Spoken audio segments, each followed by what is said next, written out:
평화가 은혜가 함께 하시기를 바랍니다. 전 세계적으로 모든 국가가 아직도 코로나19 때문에 큰 어려움을 겪고 있습니다.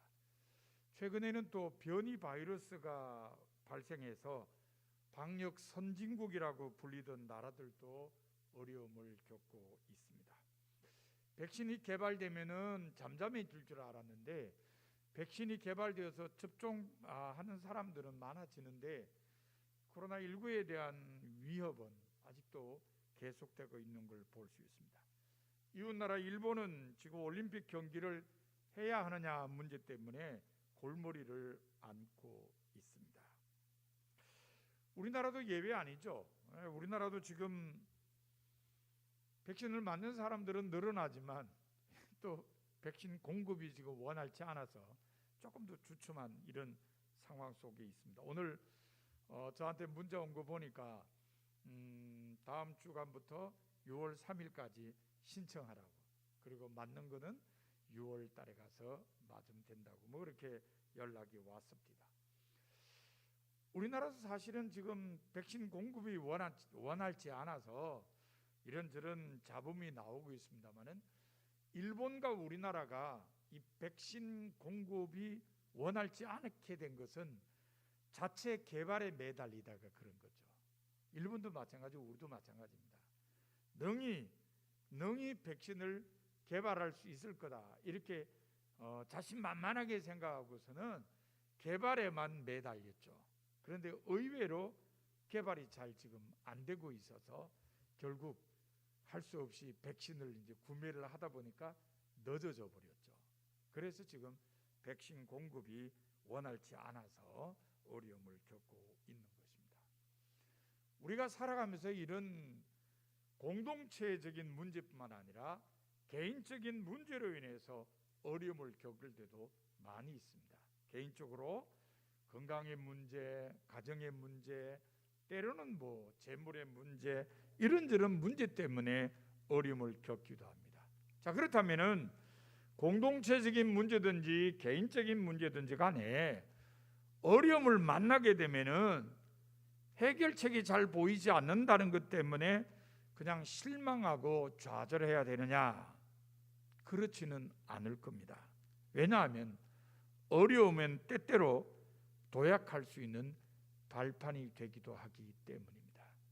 자, 여러분, 어려움이 도약의 발판이 된 경우를 생각해 봅시다. 제2차 세계대전이 끝난 다음에 가장 두드러진 패전국은 독일과 일본이었습니다. 근데 그 후에 어떻게 됐죠? 이 두 나라가 굉장한 경제 부흥을 일으켰습니다. 일본은 거의 기술로 세계 1위로 올라간 적이 많았고요. 독일도 마찬가지입니다. 유럽에서는 아주 리더격인 나라가 됐죠. 이게 패전국의 모습이라고 보기는 이거 이해가 안 될 정도로 경제가 부흥했습니다. 어려움이 도약의 발판이 된 겁니다. 남의 얘기만 할 필요 없죠. 우리나라도 그렇습니다. 우리나라가 전쟁의 패전국은 아니지만 6.25 동란 때문에 완전히 폐허가 됐습니다. 그런데 우리도 한강의 기적을 이루었습니다. 이제는 우리도 당당하게 선진국이냐 아니냐 이런 것 따지기에 앞서서 사람들이 잘 살 수 있는 나라냐 아니냐 그러면 우리도 이제는 잘 삽니다 이렇게 얘기를 합니다. 그래서 전에는 잘 사는 나라로 이민 갔던 사람들이 이제는 여기가 좋사오니 하고 되돌아오는 사람도 많이 늘어나고 있습니다. 물론 최근에는 우리 젊은이들이 헬조선이라는 말을 쓰면서 탈출하는 이런 이야기도 없지 않아 있습니다. 그러나 국가 전체적으로 볼 때는 한강의 기적으로 인한 열매가 우리의 삶에 많이 있다는 겁니다. 이것도 역시 어려움이 도약의 발판이 되었다고 말을 할 수 있습니다. 그 다음에 여러분들이 피부로 느끼는 이야기 하나 해볼까요? 어려움이 도약의 발판이 되는 경우, 애들 아픈 거 있죠. 여러분 애들 다 키워봐서 알잖아요. 애들이 아픈 다음에 어떻게 돼요? 똘똘해지죠. 이상하게 애들은 그래요. 아프고 나면 애가 똑똑해져요. 그거 왜 그런지 모르지만 경험적으로 볼 때 애들은 아프고 나면 똘똘해진다. 그러니까 사람도 어려움을 겪게 되면 그 어려움이 도약의 발판에 대해서 성장하게 된다 하는 걸 우리가 알게 됩니다. 영국의 유명한 생물학자 알프레드 윌리스가 이 나비의 고치를 가지다가 연구를 많이 했어요. 특별히 고치 안에서 나비가 나오는 광경을 아주 주의 깊게 관찰했습니다. 근데 보니까 이 고치 안에 나비들이 고치를 뚫고 나올 때 너무너무 힘들게 나오는 거예요. 아주 그냥 힘들게 몸을 비벼대면서 심지어 경련을 일으키면서 필사적으로 구멍을 뚫어서 나오는 걸 보았습니다. 그래서 이 윌리스가 너무 안타까워가지고 고추 하나에다가 구멍을 뚫어줬습니다. 그 안에 있는 나비가 쉽게 나오도록. 정말 윌리스가 고치에다가 구멍을 뚫어줬더니 그 뚫린 구멍으로 나비가 쉽게 나왔어요.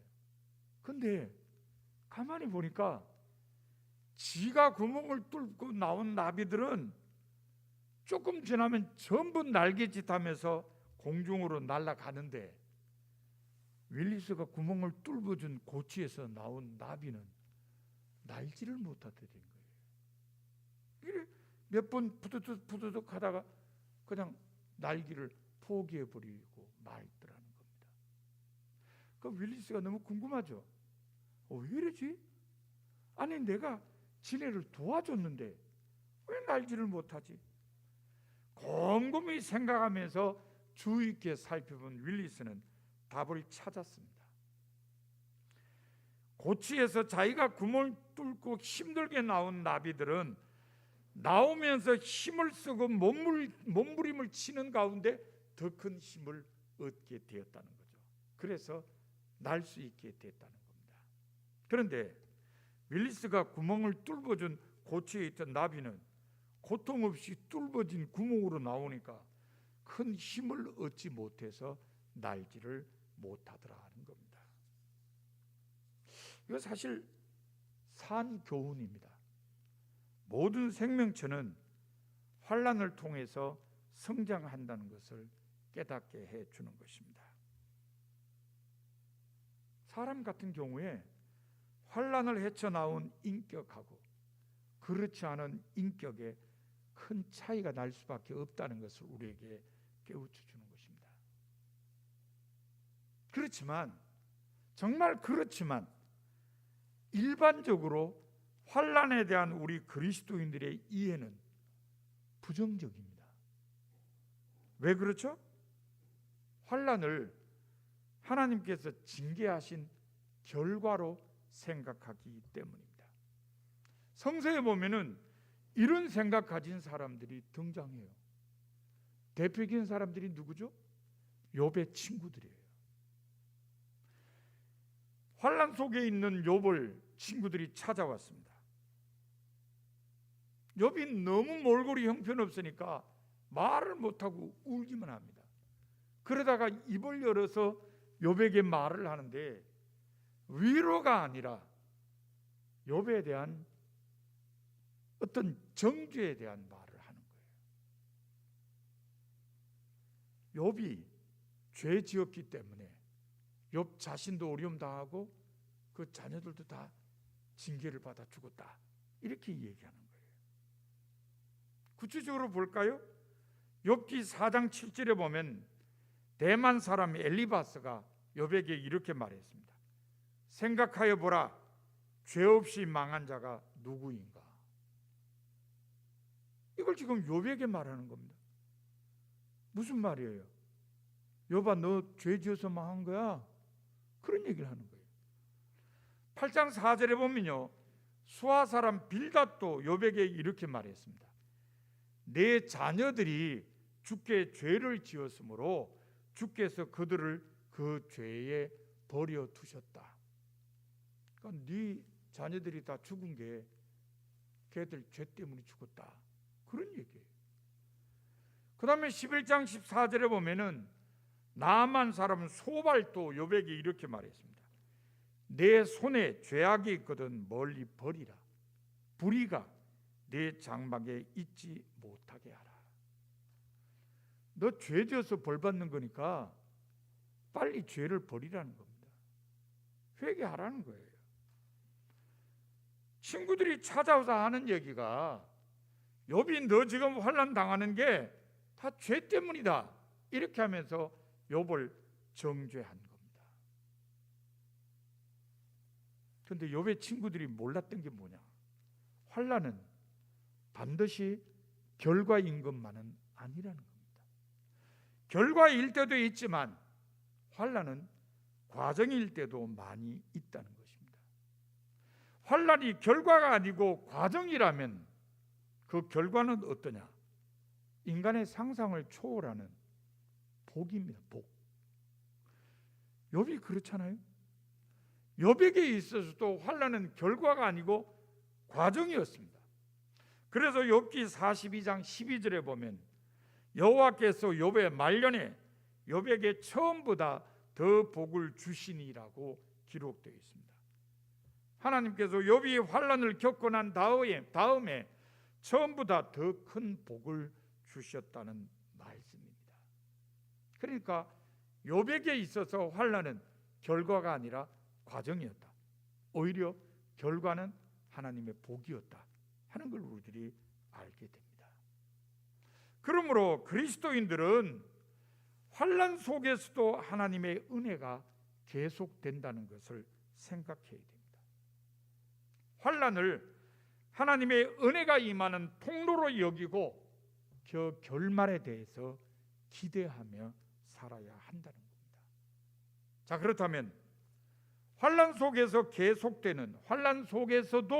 계속되는 하나님의 은혜는 어떤 것들이 있을까요? 오늘 제가 여러 개를 말씀드립니다. 그 중에 정말 내가 받아야 될 말씀이 어떤 것인지를 들어보시기 바랍니다. 자, 환난 속에 임하는 첫 번째 하나님의 은혜는 자기 자신을 돌아보게 해주는 것입니다. 전도서 7장 14절에 보면 전도서 저자는 이렇게 말했어요. 형통한 날에는 기뻐하고 곤고한 날에는 되돌아보아라. 그렇습니다. 곤고한 날, 환난 날에는 자신을 돌아보게 됩니다. 누가 말을 하지 않아도 스스로가 자기 자신을 돌아봅니다. 이게 환난 속에 임하는 하나님의 첫 번째 은혜입니다. 왜 그러냐? 일반적으로 사람들은 자기 삶이 형통할 때는 앞만 보고 삽니다. 앞만 보고 살아요. 미래만을 생각합니다. 옆도 전혀 쳐다보지 않아요. 유일한 관심사는 장밋빛 미래입니다. 그래서 때로는 주변 사람들의 눈총을 받기도 해요. 왜? 옆을 돌아보지 않으니까. 지 앞길만 생각하고 달려가니까 주변 사람의 눈총을 받아요. 그런데 환난이 오게 되면 달라집니다. 미래가 보이지 않아요. 환난 속에 있는 사람들은 미래가 보이지 않아요. 깜깜해요. 그럴 때 사람들이 뭘 생각하느냐? 과거와 현재를 생각하는 거예요. 내가 지금까지 어떻게 살아왔는지, 지금 내가 어떻게 살고 있는지, 도대체 내 삶에 왜 이런 문제가 왔는지 과거와 현재를 돌아보게 된다는 겁니다. 그래서 회개할 것은 회개하고 부족한 것은 채우게 되는 것입니다. 창세기 42장에 보면요, 요셉을 애굽에 팔아먹은 요셉의 형들이 기근 때문에 애굽에 와서 총리가 돼 있는 요셉을 만나는 이야기가 기록되어 있습니다. 요셉은 딱 한눈에 자기 형들이라는 걸 알았어요. 그런데 형들은 요셉인 줄 몰라요. 당연하겠죠, 그죠? 자기들이 팔아먹은 요셉이 애굽의 총리가 되어서 높은 자리에 앉아 있을 줄 꿈에나 생각했겠어요? 요셉은 형들에게 양식을 줍니다. 그리고 자기 유일한 동생, 사실은 형은 10명이고 동생은 베냐민 하나잖아요. 유일한 동생 베냐민을 데리고 올 때까지 10명의 형제 중에 한 명은 남아 있으라 그럽니다. 그래서 결국은 형제 중에 한 명이 남아 있게 되죠. 요셉이 그렇게 말을 하자 그때 제일 큰 형인 루벤이 이렇게 동생들한테 말을 합니다. 내가 너희에게 그 아이에 대하여 죄를 짓지 말라고 하지 아니하였더냐? 그래도 너희가 듣지 아니하였느니라. 그러므로 그의 핏값을 치르게 되었도다. 지금 누구 얘기하는 거예요? 요셉이 얘기하는 거예요. 요셉 팔아먹은 얘기하는 거예요. 내가 그러지 말라고 했는데 니네들이 팔아먹어가지고 지금 우리가 그 죄의 대가를 지금 치르고 있는 것 아니냐는 겁니다. 자, 여러분, 삶이 형통할 때는 동생 팔아먹은 거 다 잊어버리고 살았어요. 그런데 어려움을 딱 당하니까 자기들이 저지른 죄가 생각나는 거예요. 동생 팔아먹은 일이 생각나는 거예요. 그것 때문에 지금 징계를 받는다고 생각하는 겁니다.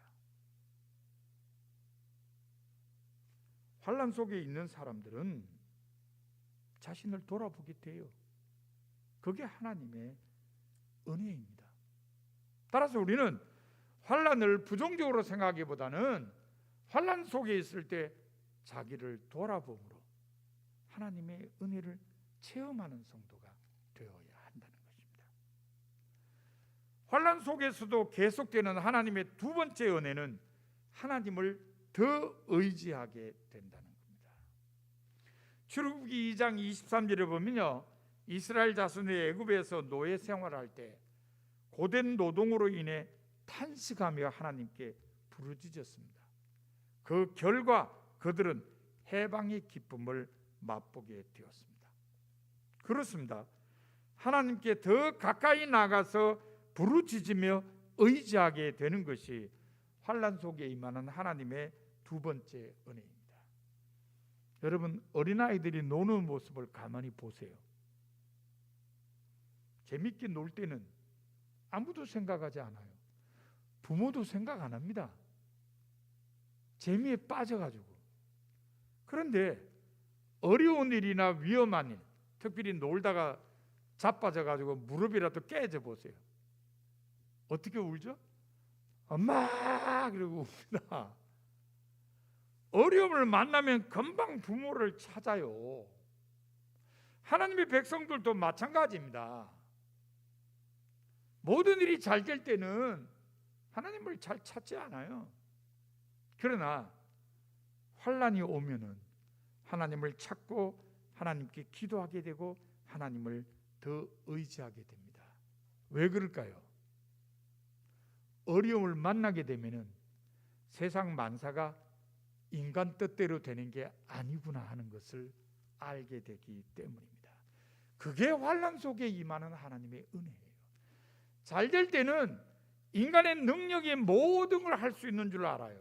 그러나 환난을 만나면은 아니구나, 이 인간 뜻대로 되는 게 아니구나 하는 걸 알게 되죠.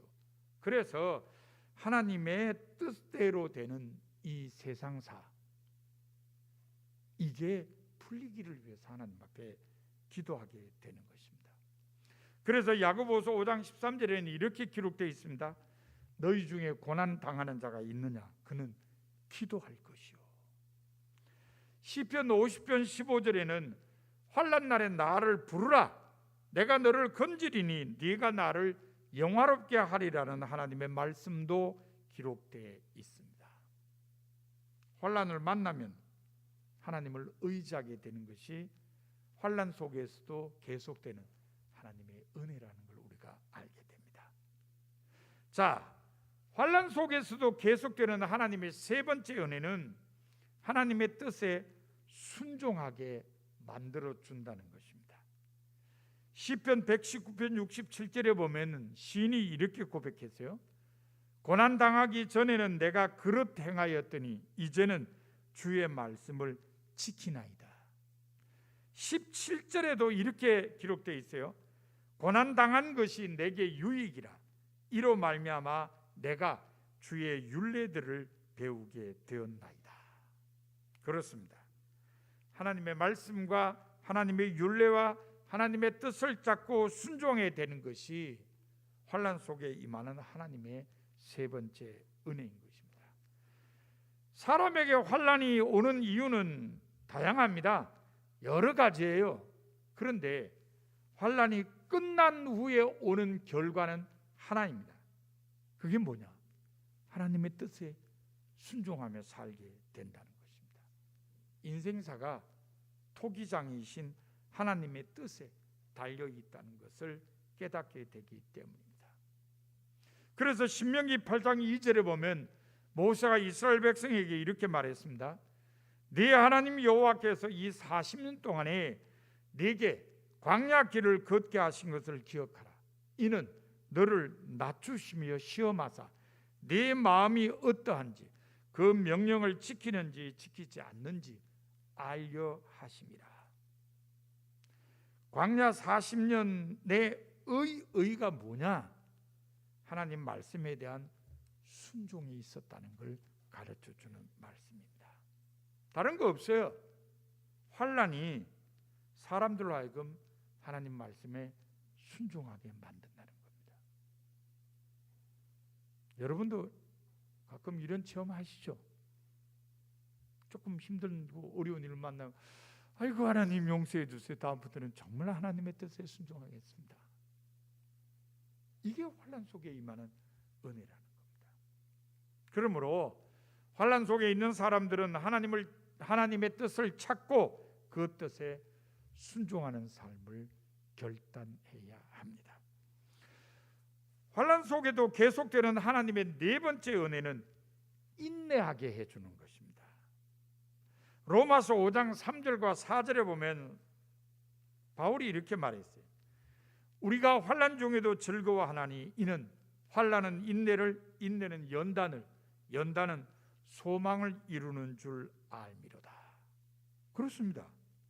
소망을 이루기 위해 인내할 수 있게 되는 것이 환난 속에 임하는 하나님의 네 번째 은혜입니다. 모든 것이 정상일 때는 사람들은 인내해야 할 필요가 없습니다. 모든 것이 제때 잘 되기 때문입니다. 그러나 환난이 오게 되면 얘기는 달라집니다. 제때 되는 게 하나도 없습니다. 그래서 조급한 마음으로 짜증도 내고 신경질도 내고 주변 사람들에게 고함도 칩니다. 그러나 아무 소용이 없어요. 아무 소용이 없습니다. 그런다고 해서 무슨 해결책이 나오는 게 아니에요. 오직 할 수 있는 것은 자기를 돌아보고 하나님께 기도하며 하나님의 뜻을 따르기로 결단하면서 기다리는 것뿐입니다. 기다려야 돼요. 하나님께서 문제를 해결해 주실 때까지 인내할 수밖에 없다는 것입니다. 그래서 야고보서 5장 10절에 보면 야고보서 저자는 권면하기를 형제들아 주의 이름으로 말한 선지자들을 고난과 오래 참음의 본으로 삼으라. 선지자들에게서 인내를 배우라는 말씀이죠. 특별히 야고보서 저자는요 고난하고 오래 참는 것을 동일선상에 두었어요.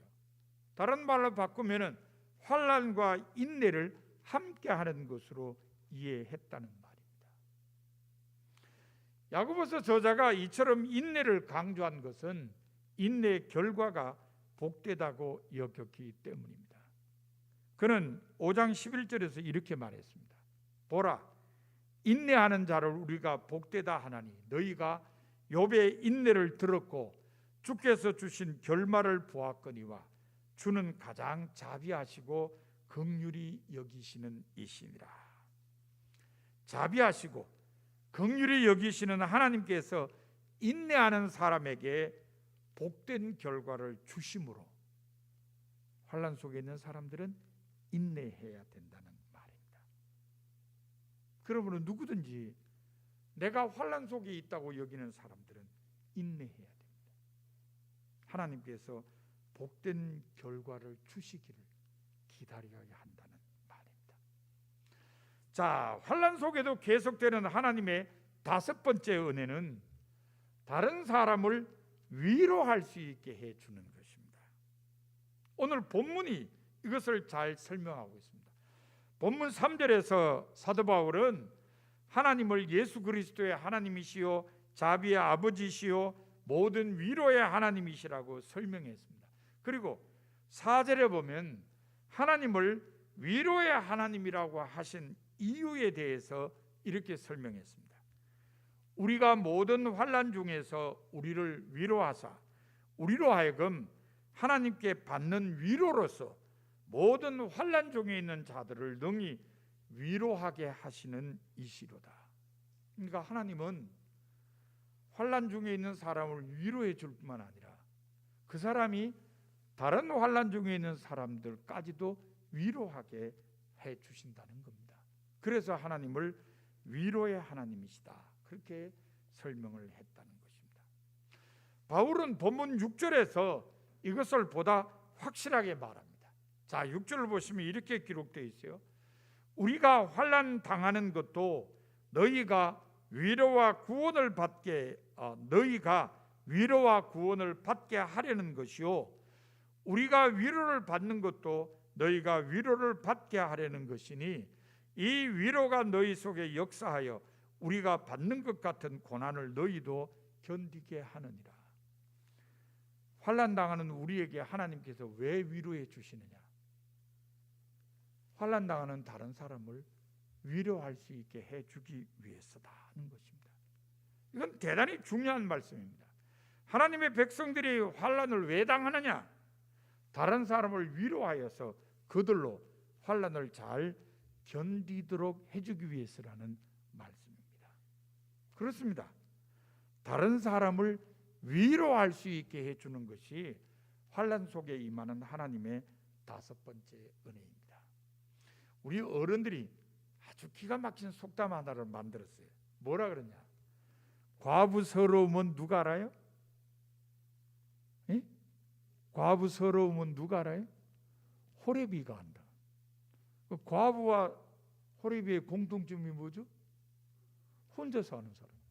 그러니까 혼자 사는 사람이 다른 혼자 사는 사람의 아픔을 안다는 겁니다. 그러니까 위로할 수 있게 되는 거죠. 환난을 당해본 사람이 환난 중에 있는 사람들의 아픔을 알고 위로해 줄 수 있다는 말입니다. 그러므로 환난 중에 하나님의 위로를 경험한 사람은 그 하나님의 위로로서 다른 환난 중에 있는 사람들을 위로해 주어야 한다는 것을 알게 됩니다. 이게 환난 속에 임하는 하나님의 다섯 번째 은혜입니다. 이처럼 환난 속에서도 하나님의 은혜는 계속됩니다. 자기 자신을 돌아보게 해주는 은혜가 임합니다. 하나님을 더 의지하게 해주는 은혜가 임합니다. 하나님께 순종하게 해주는 은혜가 임합니다. 인내하게 해주는 은혜가 임합니다. 그리고 다른 사람을 위로할 수 있게 해주는 은혜가 임합니다. 사랑하는 성도 여러분, 여러분은 환난 가운데서 어떤 하나님의 은혜를 체험하셨습니까? 어떤 하나님의 은혜가 가장 가슴에 와 닿습니까? 우리는 환난을 부정적으로 이해할 때가 많습니다. 그래서 그 환난 속에 임하는 하나님의 은혜를 놓쳐버리는 경우가 많습니다. 그러나 성서는 분명히 가르칩니다. 환난 속에서도 하나님의 은혜는 계속된다고 말입니다. 자기 자신을 돌아보게 해주고 하나님을 더 의지하게 해주고 하나님의 뜻에 순종하게 해주고 인내하게 해주며 다른 사람을 위로할 수 있게 해준다고 말씀합니다. 그러므로 여러분 모두 환난 속에서도 계속되는 하나님의 은혜를 기억하고 환난을 은혜의 통로로 삼는 성도